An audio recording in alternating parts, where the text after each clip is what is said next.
नमस्कार दोस्तों, आप देख रहे हैं रॉयल बुलेटिन। लखनऊ से एक अहम खबर सामने आई है, जहां मुख्यमंत्री योगी आदित्यनाथ ने वरिष्ठ पुलिस अधिकारी सम्मेलन में कानून व्यवस्था को मजबूत करने के लिए कई बड़े ऐलान किए हैं। इस सम्मेलन में प्रदेश स्तर पर पुलिसिंग और आधुनिक तकनीक आधारित और संवेदनशील बनाने पर चर्चा हुई। मुख्यमंत्री ने कहा कि अब उत्तर प्रदेश स्मार्ट पुलिसिंग की दिशा में तेजी से आगे बढ़ रहा है और आने वाले समय में जनता को इसका सीधा लाभ मिलेगा। 2 दिवसीय इस सम्मेलन के दौरान 11 सत्रों में कुल 55 वक्ताओं ने विचार रखे। पुलिस विभाग के उच्च अधिकारियों, विशेषज्ञों और नीति निर्माताओं ने मिलकर आगामी वर्षों के लिए एक स्मार्ट पुलिसिंग रोड मैप तैयार किया है। मुख्यमंत्री योगी ने कहा कि यूपी पुलिस अपरंपरागत तरीकों से आगे बढ़कर आधुनिक तकनीक का इस्तेमाल करेगी ताकि अपराध नियंत्रण में तेजी लाई जा सके। पुलिस मंथन, नवाचार और रणनीति विषय पर हुई सत्रों में नई चुनौतियों के लिए नई रणनीति तैयार करने पर जोर दिया गया। अपराध जांच से लेकर जनसंवाद तक पुलिसकर्मियों की कार्यशैली में सकारात्मक सुधार और तकनीकी दक्षता बढ़ाने के सुझाव दिए गए। महिला और बाल अपराधों पर केंद्रित सत्र में भी गंभीर चर्चा हुई। विशेषज्ञों ने कहा कि महिला सुरक्षा यूपी सरकार की शीर्ष प्राथमिकता में है, इसलिए जेंडर सेंसिटिव पुलिसिंग और त्वरित कार्रवाई तंत्र को सशक्त किया जाएगा। मुख्यमंत्री ने अफसरों की प्रेजेंटेशन की प्रशंसा करते हुए इसे व्यवहारिक और दूरदर्शी बताया। सीएम योगी ने कहा कि यह सम्मेलन सिर्फ एक औपचारिक आयोजन नहीं, बल्कि यूपी पुलिस के भविष्य की दिशा तय करने वाला एक महत्वपूर्ण मंथन है। उन्होंने पुलिस बल को संदेश दिया, कानून व्यवस्था के हर मोर्चे पर जनता का विश्वास सबसे बड़ा पुरस्कार है। के 2 दिवसीय कार्यक्रम में आज के इस मुख्यमंत्री उत्कृष्ट अलंकरण से संबंधित कार्यक्रम में मंच पर उपस्थित उत्तर प्रदेश पुलिस के महानिदेशक श्री राजीव कृष्ण जी, प्रमुख सचिव गृह Shri Sanjay Prasad ji, director SPG शालोक Sharma ji, police महानिदेशक कारागार श्री पीसी मीना जी, हमारे सभी वरिष्ठ पुलिस अधिकारीगण, वर्चुअल माध्यम से भी जुड़े हुए जनपद स्तरीय सभी हमारे पुलिस अधिकारीगण, मैं सबसे पहले पुलिस मंथन के इस अभिनव प्रयास के लिए डीजीपी उत्तर प्रदेश और उनकी पूरी टीम को एक सफलतम मंथन के लिए हृदय से बधाई देता हूं।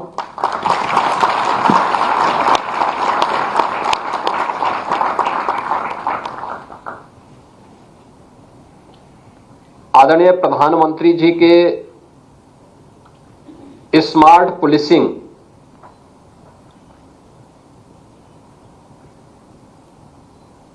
और विजन 2047 विकसित और आत्मनिर्भर भारत के लिए किस प्रकार की पुलिस हमें चाहिए,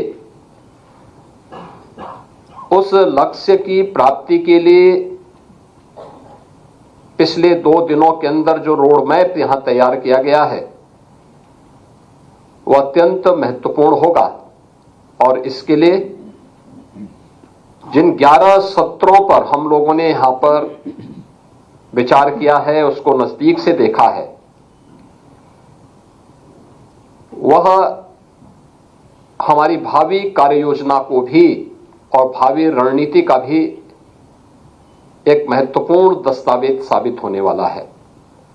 और इसलिए मैं उन सभी प्रस्तुतियों के लिए जो अलग अलग प्रेजेंटेशन के माध्यम से अलग अलग वक्ताओं ने यहां पर 11 सत्रों के माध्यम से, जिसमें लगभग 55 के आसपास वक्ताओं ने अपने विचार यहां पे रखे हैं, उन सभी को भी अपने महत्वपूर्ण विचारों से अवगत कराने के लिए मैं हृदय से धन्यवाद देता हूं। आज का यह अलंकरण समारोह भी उत्तर प्रदेश पुलिस और उससे जुड़ी हुई विभिन्न विंग्स के हमारे उन अधिकारियों के सम्मान का भी समारोह है जिन्हें हमें अलग अलग वर्षों में मुख्यमंत्री के उत्कृष्ट अलंकरण से सम्मानित किया गया है। मैं उन सभी पुलिस कार्मिकों और अधिकारियों को हृदय से बधाई देता हूं जिन्हें 2023-24, 24-25 और 25-26 के यह मुख्यमंत्री उत्कृष्ट अलंकरण से अभी यहां पे सम्मानित किया गया है। मैं उनको और उनकी पूरी टीम को, उनके परिवार के सभी सदस्यों को इस अवसर पर हृदय से अपनी बधाई देता हूं, अपनी शुभकामनाएं देता हूं। पिछले 2 दिनों से देश की आबादी के सबसे बड़े राज्य उत्तर प्रदेश में पुलिस मंथन के इस विशेष कार्यक्रम को हम लोगों ने आगे बढ़ाया है। और आप जानते हैं कि इसकी प्रेरणा का स्रोत है आदरणीय प्रधानमंत्री जी की डीजीज और आईजीपी की कॉन्फ्रेंस।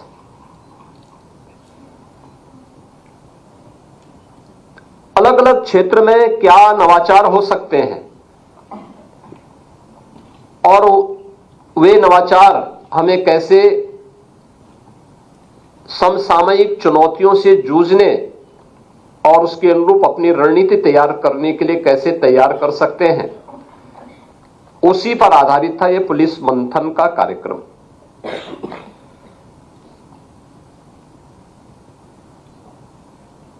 सबसे अच्छा रहा कि इस पूरे 2 दिवसीय सत्र के दौरान हर एक वक्ता ने और हर एक प्रेजेंटेशन में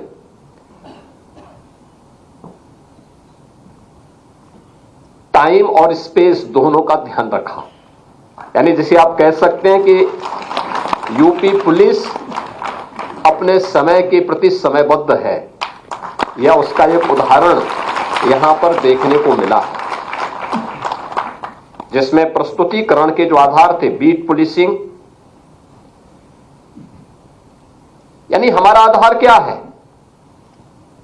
वहां से प्रारंभ हुआ और उसका एक सफलतम उदाहरण हमारे सामने 2020 में प्रारंभ हुआ मिशन शक्ति का कार्यक्रम है, जिसके रिजल्ट भी वहीं पे प्रस्तुत किए गए थे कि हमने 5th एडिशन में क्या सफलताएं प्राप्त की। इसके उपरांत महिला और बाल सुरक्षा से संबंधित जो अपराध हैं, मानव तस्करी से जुड़े हुए जो चुनौतियां हैं हम सबके सामने, इससे संबंधित एक यहां पे सत्र हुआ था। तीसरा जो सत्र हुआ था वो थाना प्रबंधन और उन्नयन से संबंधित था। पूरी पुलिसिंग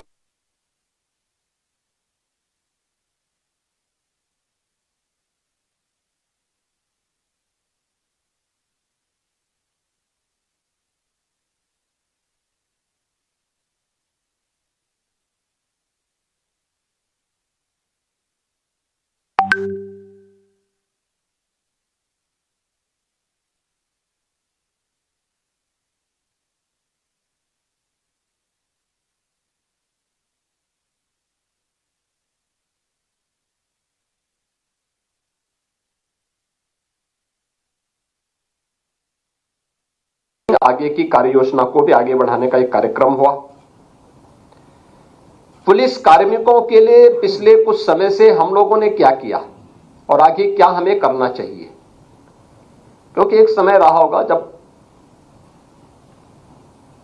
कम मानव संसाधन से इतने बड़े राज्य की व्यवस्था का संचालन हो सकता रहा होगा, लेकिन आज के परिप्रेक्ष्य में 4 लाख की सिविल पुलिस, उनके लिए उस प्रकार का इंफ्रास्ट्रक्चर, उस प्रकार की सुविधाएं चाहिए और उसके लिए यहां पे मानव संसाधन के विकास के लिए, उनके कल्याण के लिए हमारी क्या कार्य योजना होनी चाहिए और कैसे हम इसके अनुरूप अपने आगे की रणनीति तैयार कर सकते हैं, इस पर भी विचार हुआ। लेकिन साथ साथ पुलिस बिहेवियर को लेकर के, उनकी ट्रेनिंग को लेकर के भी यहां पर महत्वपूर्ण प्रस्तुतियां हम सबके सामने प्रस्तुत किया गया। प्रोसिक्यूशन और कारागार के बारे में भी यहां पे एक महत्वपूर्ण सत्र आयोजित हुआ।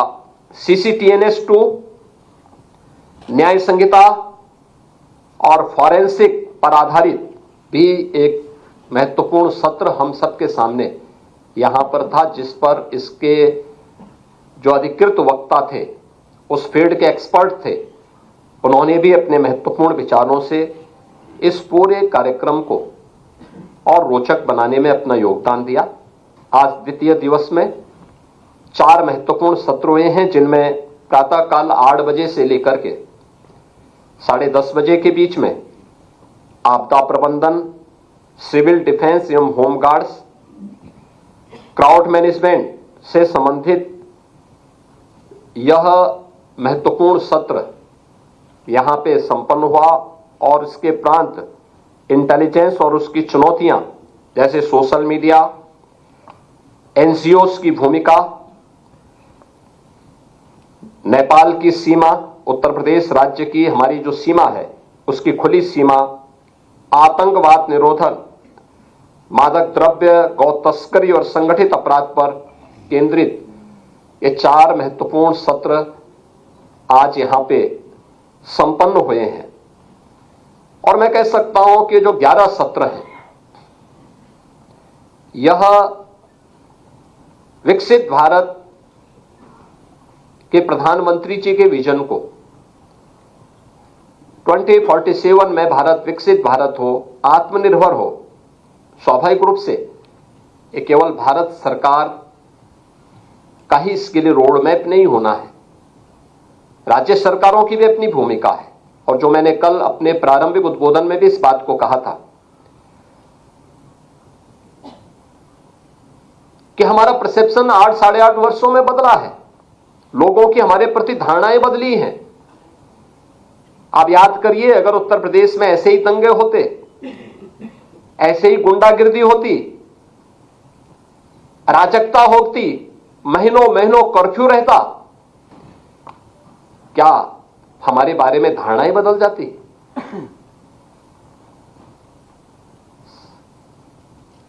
हमने उस धारणा को बदलने के लिए प्रयास किए, आउट ऑफ बॉक्स सोचा,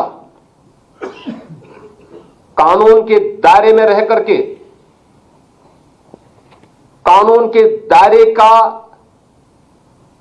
हर एक व्यक्ति को एहसास कराया।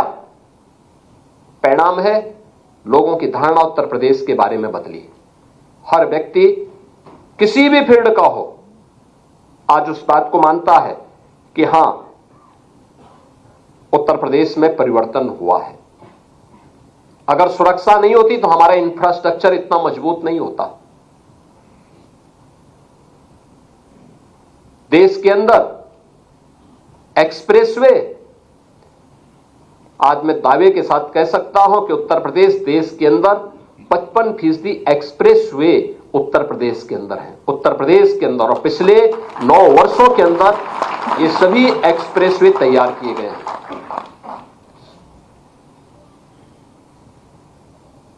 देश के अंदर सबसे बड़ा एयर कनेक्टिविटी का नेटवर्क भी यूपी के पास है। और अभी उत्तर प्रदेश देश का सबसे बड़ा एयरपोर्ट का शुभारंभ करने जा रहा है। इसी अगले महीने ही यह शुभारंभ हो जाएगा। देश का सबसे बड़ा रेल नेटवर्क भी यूपी के पास है, 16,000 किलोमीटर का रेल नेटवर्क। सबसे ज्यादा शहरों में मेट्रो का संचालन, पब्लिक ट्रांसपोर्ट की सुविधा उत्तर प्रदेश के अंदर है। देश के अंदर पहली रैपिड रेल और देश का पहला वाटरवे ये यूपी के अंदर आज संचालित हो रहा है। ये प्रयास करने से आगे बढ़ा है, लेकिन उसकी नींव है आज हर व्यक्ति यहां आता है, हर व्यक्ति निवेश करने को तैयार है। इसलिए क्योंकि उसको लगता है कि सुरक्षा है, उसको लगता है कानून का राज है, कोई चीटिंग नहीं होगी, किसी भी स्तर पर धोखा नहीं होगा, सुरक्षा का एहसास होता है। और उसके लिए जब उस प्रकार का वातावरण बनाया गया तो वह व्यक्ति इसके लिए तैयार हो पाया, और इसीलिए आज यहां निवेश भी है तो उसके अनुरूप हमने एम्प्लॉयमेंट भी दिया है। आप देखिए कितना पारदर्शी तरीके से हमने किसी का चेहरा नहीं देखा, किसी की जाति नहीं देखी, किसी का मत और मजहब नहीं देखा। अगर योग्य है ये उसका अधिकार है। वेलफेयर की स्कीम में अगर वो यूपी का नागरिक है, यूपी में रहता है, भारत का नागरिक है, उसको वेलफेयर स्कीम का लाभ मिलना चाहिए।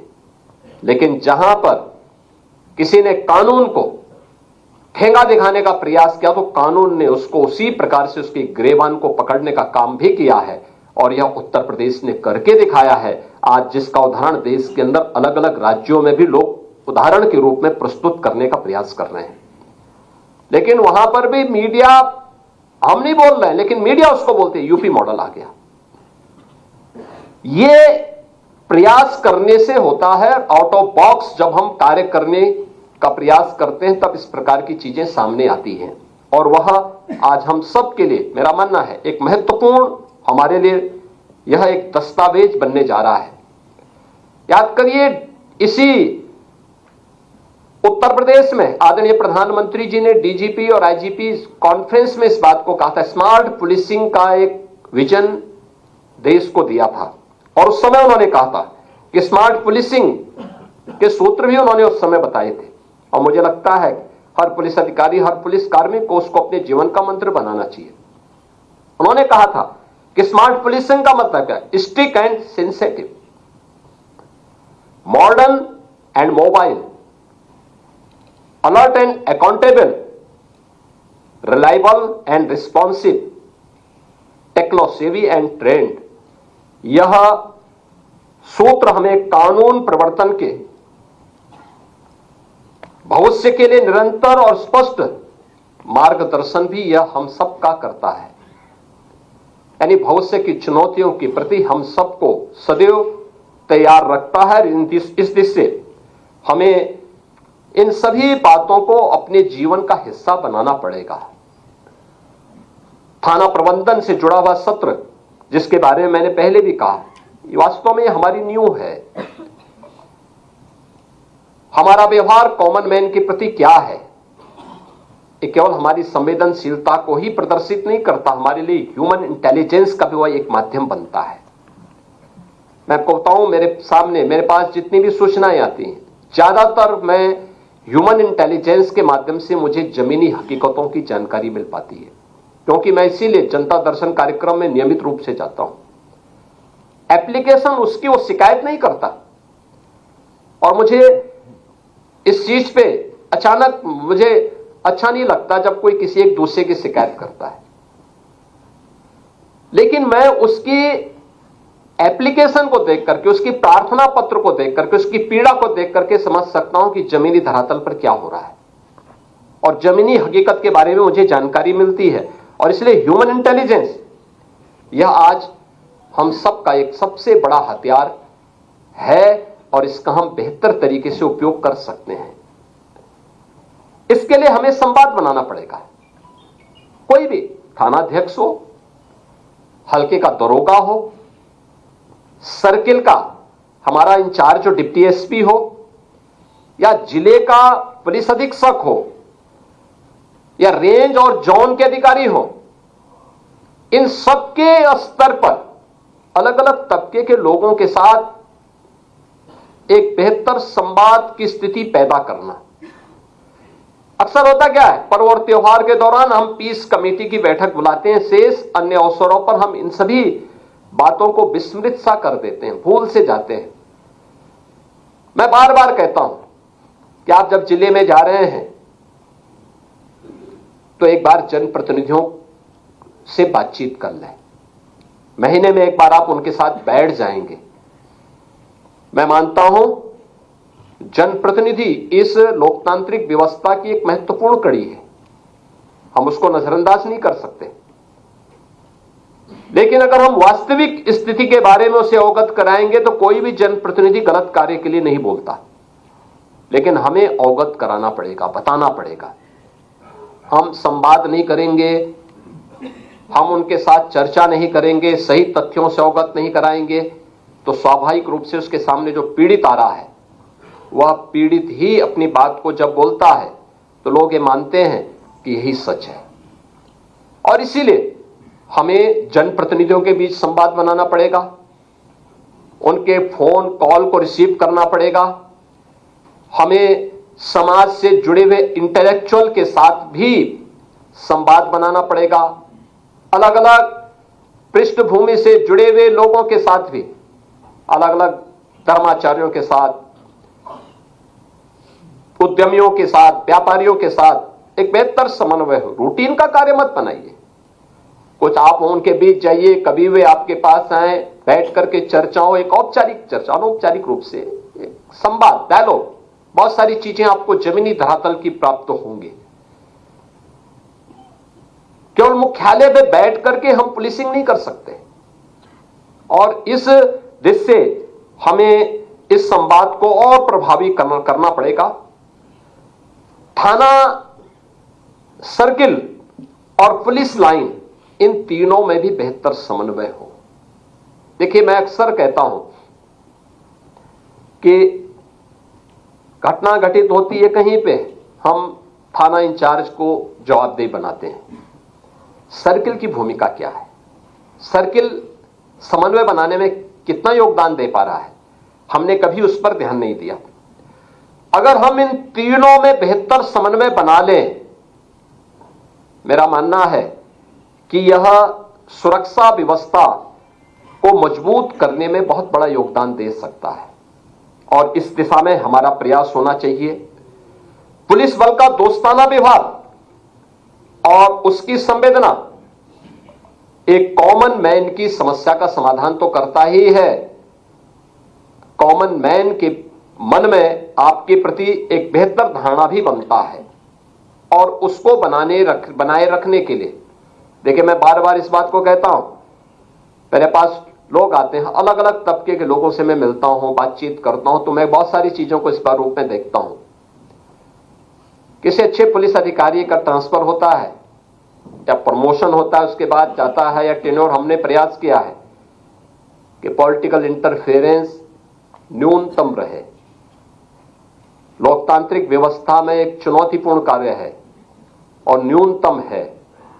पिछले 9 वर्षों के अंदर आपने देखा होगा न्यूनतम इंटरफेरेंस, और न्यूनतम इंटरफेरेंस के साथ साथ आपको कार्य करने की जितनी स्वतंत्रता दी गई है कि आप परफॉर्म कर सकें, इसलिए कि जिससे बिना किसी हस्तक्षेप के, लेकिन हमारा भी कुछ दायित्व बनता है।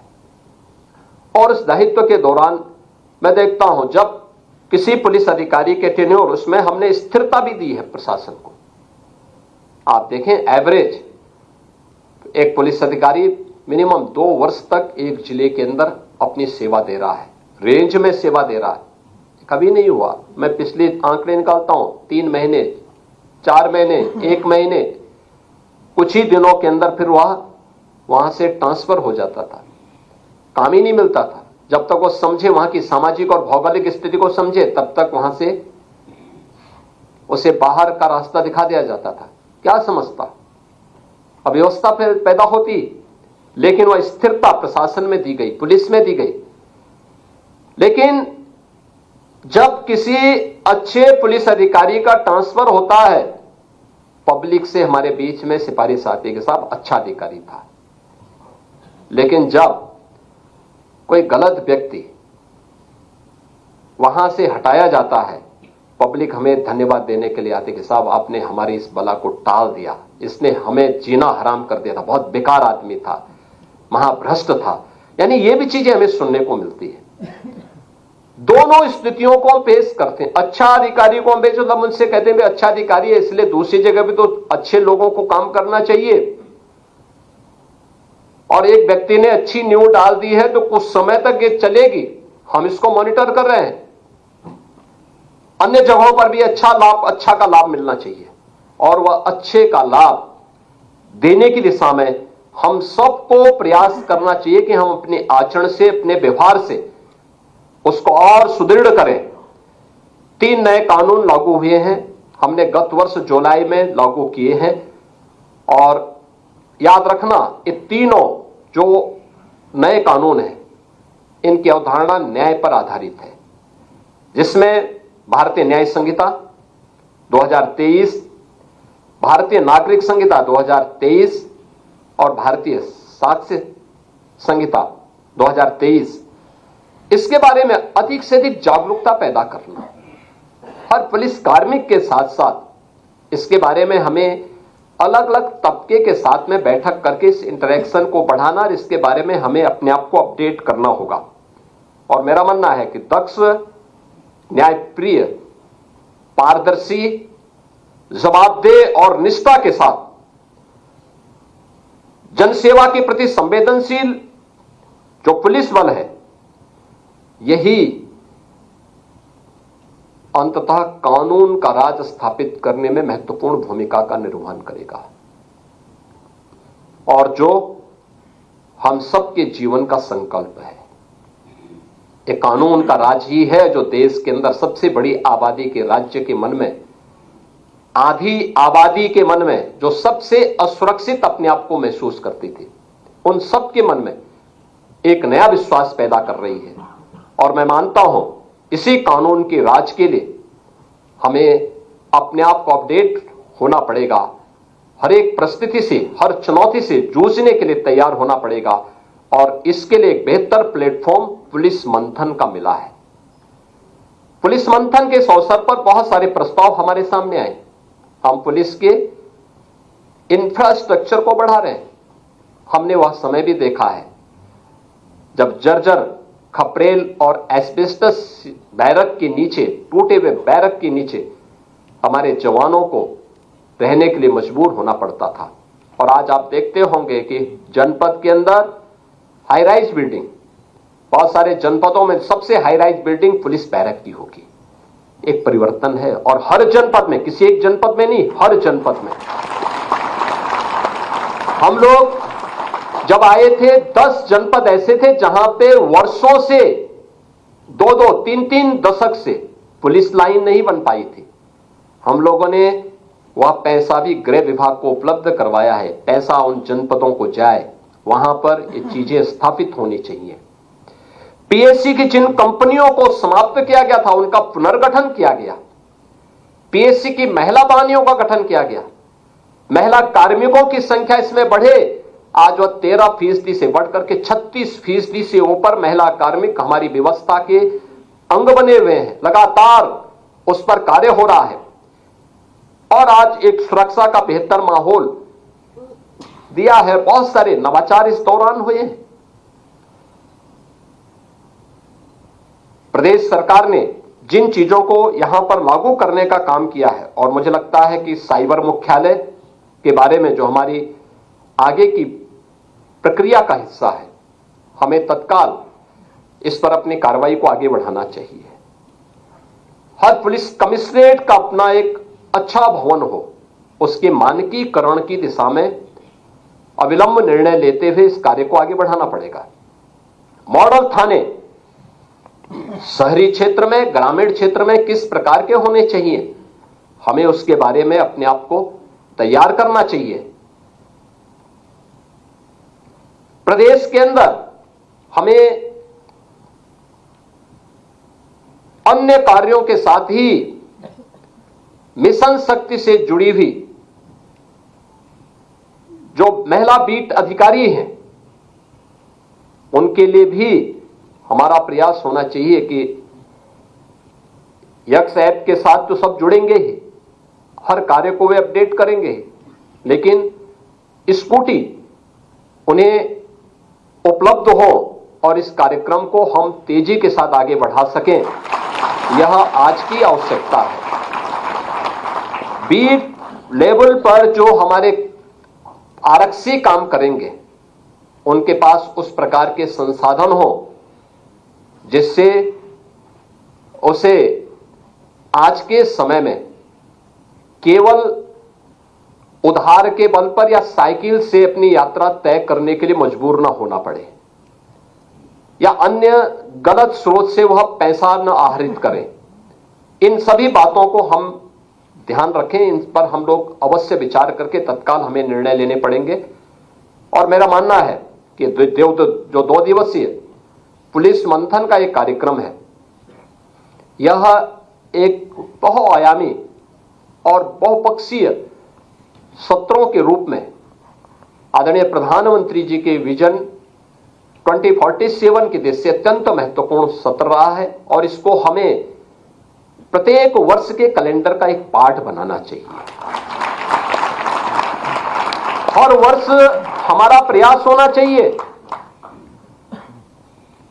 कि जो विषय हमने लिए हैं, हर वर्ष वो विषय लेने आवश्यक नहीं, हां समय समय पर जो भी यहां की जिन मुद्दों पे चर्चा हुई है उसको फॉलोअप करने की व्यवस्था तो होनी चाहिए। संबंधित विभागों के द्वारा उसको फॉलोअप, कितना हम आगे बढ़े हैं उस पर चर्चा करना।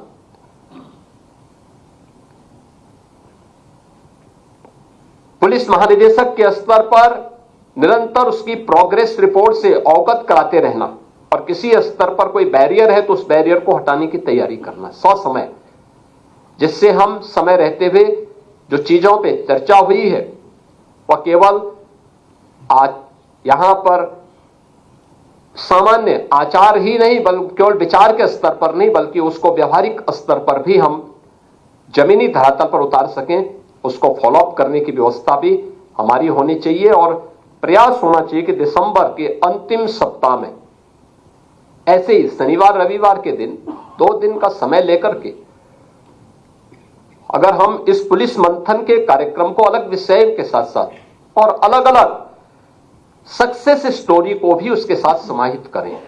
जैसे कुछ अच्छे उदाहरण प्रस्तुत हुए थे। सीपी आगरा ने आगरा के उस घटना का उल्लेख किया था जो वहां पे कन्वर्जन के साथ साथ नेशनल सिक्योरिटी के लिए एक थ्रेट आगरा से देखने को मिला था। यह उदाहरण आंखों को खोलने वाला है। एक जगह का नहीं, अनेक जगहों पर इस प्रकार की चीजें मिलेंगी और केवल कन्वर्जन से जुड़ा हुआ मामला नहीं है। और राष्ट्रीय सुरक्षा के सामने पैदा की जाने वाली आने वाली चुनौतियां हैं और इन सभी पर आने वाले समय में हमें अपने आप को तैयार करना होगा। और पहले से ये प्रेजेंटेशन जो मैंने पहले भी कहा कि टाइम एंड स्पेस का पूरा ध्यान रखा गया। यानी अक्सर होता है कि कोई व्यक्ति महाकाल का शिकार क्यों होता है, क्योंकि वह काल का ध्यान नहीं देता है। लेकिन यहां पर मुझे लगता है कि आपने काल का ध्यान रखा तो महाकाल भी आपका सहयोग करेगा। इस विश्वास के साथ मैं एक बार फिर से इस 2 दिवसीय पुलिस मंथन के लिए पुलिस महानिदेशक और उनकी पूरी टीम को हृदय से बधाई देता हूं। उन सभी अधिकारियों को जिन्होंने और उन एक्सपर्ट्स को भी धन्यवाद देता हूं जिन्होंने अपने प्रस्तुतिकरण को यहां पर बेहतरीन तरीके से समयबद्ध तरीके से आगे बढ़ाया है। और मैं बधाई देता हूं अपने उन अधिकारियों और जवानों को जिन्हें आज यहां पे मुख्यमंत्री उत्कृष्ट अलंकरण से सम्मानित किया गया है। उन सबको मैं हृदय से बधाई देता हूं। धन्यवाद। जय हिंद।